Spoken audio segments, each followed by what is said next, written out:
Welcome everybody back to DHS SportsCenter. Today I'm here with our wonderful athletic director, Mr. Christofuli. Welcome, Mr. Christofuli. Thank you, Ben. I appreciate the invite once again. Yeah.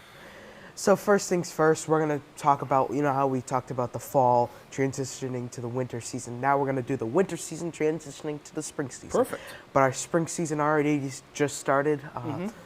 We're a little bit late on time because we had a lot of shows that we had. So first things first, we're going to go from the rundown, starting from hockey. They're still a young team. They got a new head coach. How do you think they played out this year, though? I thought they had a very successful season. I mean, we did graduate quite a few talented players from the previous year. We did have a new head coach in Mark Rossi, who himself and Billy Rocha, who was the assistant coach, I thought did a fantastic job with our kids. You had many new faces that played prominent roles.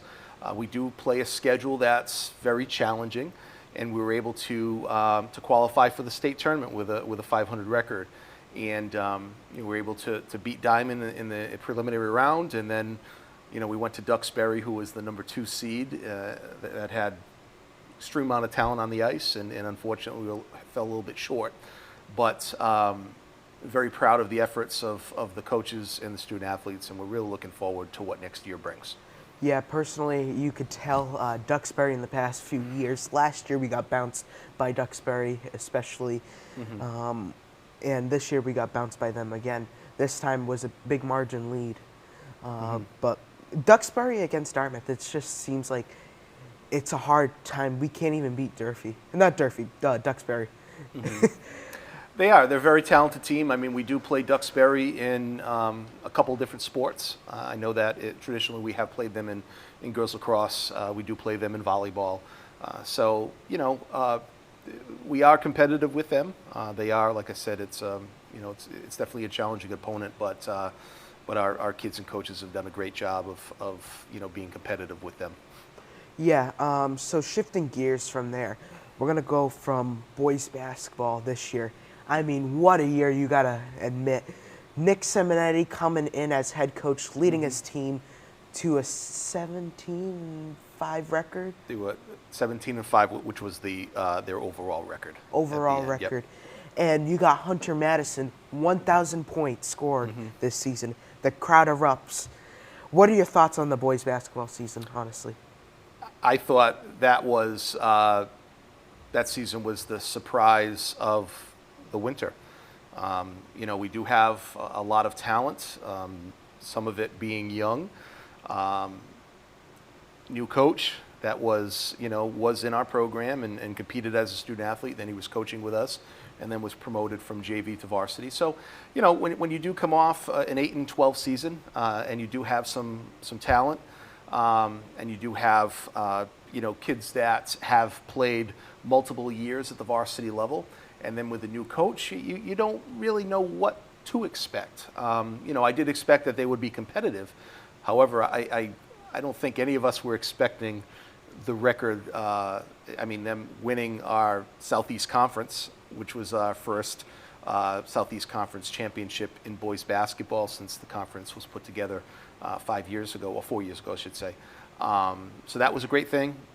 Qualifying for the tournament, winning a home tournament game, and then we went on the road versus Charlestown, who again, extremely talented team, a lot of young talent, number 5 in the state. So, but I thought our effort all season long was fantastic, and we were very, very proud of what the team accomplished. But the staffing, who again, newer staff that came in different roles. And then, individually, we did have some league all-stars in Hunter and Aiden Smith. Hunter getting his 1,000th point, against DY, Dennis Yarmouth. At the very, very end of the game, very dramatic. And I was just very happy for him that not only was he able to get 1,000 points, he was able to do it at home in that environment. Yeah, and plus the timing, like you just said, last second, it was 9 ticks with the second remaining. And the crowd erupts. I wish I was there. I wasn't there that day because I had some stuff to do that day. But I remember seeing the video on social media.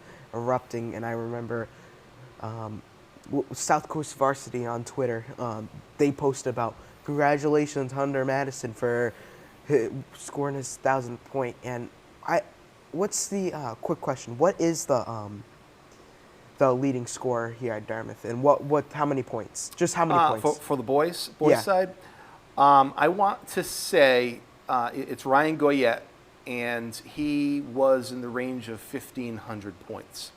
So I do think what Hunter has been able to compile over his first 3 years, I think puts him in a really good spot, to try to catch that. Now, understand that, not only do you need to be talented and have those opportunities, you also there's a little bit of luck to it where staying healthy. I mean, if you sprain your ankle and miss 2 or 3 games, those 2 or 3 games with the points could be accumulated, do have a big effect. So not only do you have to be talented, not only do you have to have, a good team and talented around you, you also have to be lucky as far as, staying healthy. Basketball is a really competitive sport, and like you just said, staying healthy is really key, especially. But anyways, from boys basketball to girls basketball, I want to say, they're still a young team. They got a new head coach that just moved from JV to varsity, like you just said earlier. How do you think their season? They qualified for the state tournament, and we really tried to take a step up in our schedule as far as some non-league games that were challenging. We were able to enter St. Mary's tournament in February vacation, which is one of the best tournaments in the state. And so we were able to be competitive up there, which again, I think really continues to give our kids and team and coaches an opportunity to grow. We did qualify for the state tournament, which was a great accomplishment. Again, with some younger players that have moved up to the varsity level that are playing significant minutes. You had some others that were on varsity the year before that were now in positions of playing a lot. And so again, it's one of those things where you do know you have talent, but you don't know what that's going to look like during the season. And I think that the girls and Coach Jalbert did a great job in staying competitive. Again, winning enough games to qualify for the state tournament. I know that they went up to Westwood, and we lost by a point. It was an awesome game. We did have an opportunity at the end, but it just wasn't in the cards. Yeah. And so another situation where something to really grow from. I know Abby Zuber was a starter who was a senior that had a really good season, and obviously we will miss her moving forward. But I do think we have a nice nucleus coming back that can hopefully take that next step. Yeah, Catherine Treesborough, really good player. Even Remy Barber, too. Absolutely. She's playing both of them are playing really phenomenal if you look at it.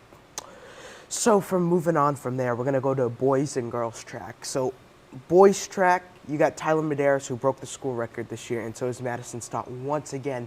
2 years in a row breaks the school record. So basically, how do you think, from the boys' side, they lost the SEC championship, but like the girls' side, they won the SEC championship? Well, the boys did win the SEC regular season championship, and fell a little bit short in the in the championship meet per se, which is so tough to win.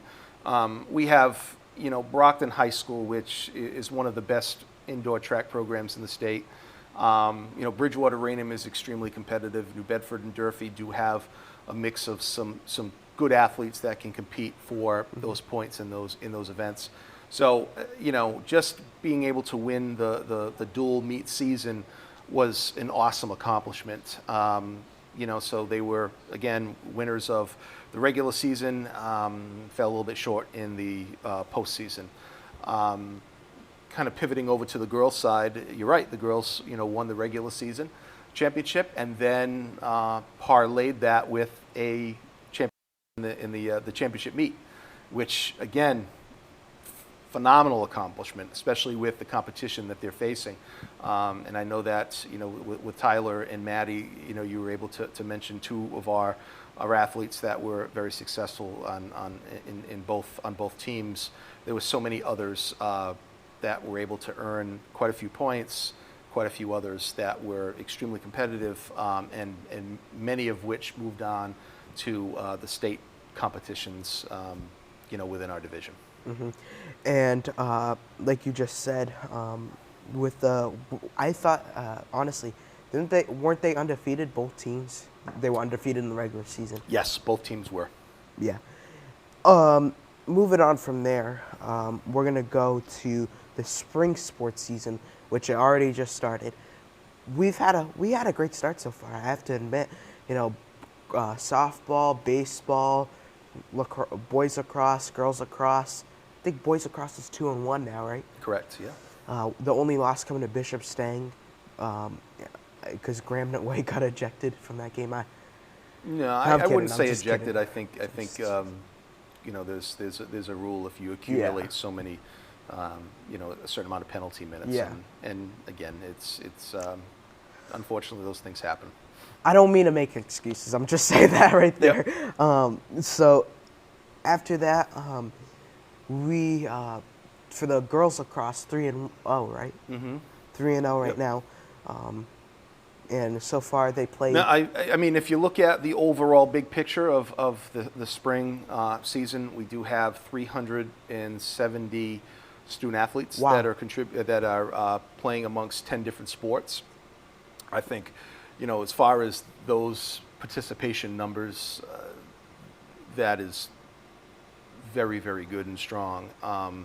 We do have, as you mentioned, I know you mentioned baseball. We have 3 levels of baseball. We have 2 levels of softball. For our boys lacrosse, we have 2 levels. Girls lacrosse, we have 2 levels, but our JV level is very, very, very large as far as numbers go. So we're going to look to pick up a few extra games to give those kids more of an opportunity to get out there on the field. Our sailing program numbers are really, really healthy. They've also gotten off to a very good start. Our tennis, we do have 2 brand new coaches this spring. Yep. On the girls tennis side, you have Maggie Fry, who was an outstanding athlete at Fairhaven High School. She was a 3-sport athlete. She did play tennis there, and she's been a great addition to our overall high school coaching staff. I know that she's already fostered a lot of really good relationships with the girls, and I know that the girls enjoy having her lead their program. From the boys' side, Coach York, who's been here for a very long time, again, tennis pro that works down the street in the summertime at a Coaxit, and he does a great job with our boys. And then you have your two track programs, where you have your girls. 3 track programs. Well, I'm about to get there. Hold on. You have your 2 track programs, where you have your boys and your girls outdoor track, and then you add on our unified track program, which right now our numbers in unified track are so great. Not only better than they were last year, but I know that we've been able to add some opportunities, for those student athletes. And I know today we're going on a bus and going up to Milford, and we're having a little try meet that is more of a jamboree setting with Dartmouth, Milford, and Wacona, which is a high school from way out in Western Mass. They're taking the long trip to join us. So I think that's an awesome opportunity. It's an awesome setup for our kids to experience, and again, it gives them a little bit of a taste as to what's going to be what's going to come when we do get into the regular season schedule. Yeah, I was gonna say, it's funny that you said the numbers, because I remember doing the unified track, going to the unified track meeting, and looking at it. There was a lot of kids in there. I was like, what the heck? Yep. Oh my gosh, this is like the first time I've seen like a track. It's a great program. Coach Bro does a great job of not only really encouraging participation. But he does a great job of being able to sustain the numbers. Yeah. Very rarely do you see a student athlete come into the unified program and then not come back. The numbers continue to grow, and that's a great testament to himself, Coach Lima, who's the assistant coach, Mr. Capello, who's very involved. It's just an all-around great situation. That's it's our flagship here. Yeah. Is our inclusion. So before wrapping things up, what are you mostly looking forward for this season? Well, I mean, let me attack that from two different angles. I'll share with you what the challenges are. How's that? We'll do the challenges first. Yeah. Challenges obviously are the weather. Everything's outside. So, it does Progress. Yeah, I mean, when weather comes in, sometimes one rain day can turn into 2 or 3 days that you can't be out on the field. Selfishly, you hope that doesn't happen, but you have to be prepared for it. You also have to balance and work around some things in the spring, such as, senior activities that are coming up. You have your MCAS testing, you have your AP testing, you have your graduations, you have your proms. And then not only are you working around what you have here at Dartmouth, you have to work around what your opponents have and try to find some common ground as to when we can play the games and the matches. So that's the biggest challenge. That has always been the biggest challenge. But having said that, we're really looking forward to getting out there with warmer weather. I know that we're in a nice 7-day stretch of weather, so we're going to take advantage of it. Yeah. And I do think that we are really set up for a very successful spring season. And coaches are excited, student athletes are excited, and we're just continuing to try to get better every day. Okay, so thank you very much, Mr. Crisafulli, for coming on the show today. And I forgot to mention, you got a YouTube channel coming out soon, right? We do have a YouTube channel. Fortunately, we have a great relationship with you folks, with Mr. Parati. And, you guys to this point have done all of the heavy lifting. And we're looking to really start to kick that off as the season progresses. So, Mr. Crisafulli, thank you very much for coming on the show today. And, folks, if you want to check out their YouTube channel, it will be a link in the description below. Thank you, Mr. Crisafulli, once again.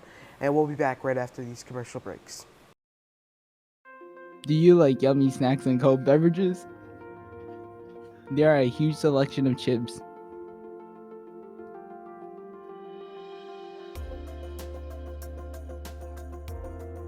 There are other snacks as well. You can get Dartmouth merch too, open during C period and close after their lunch.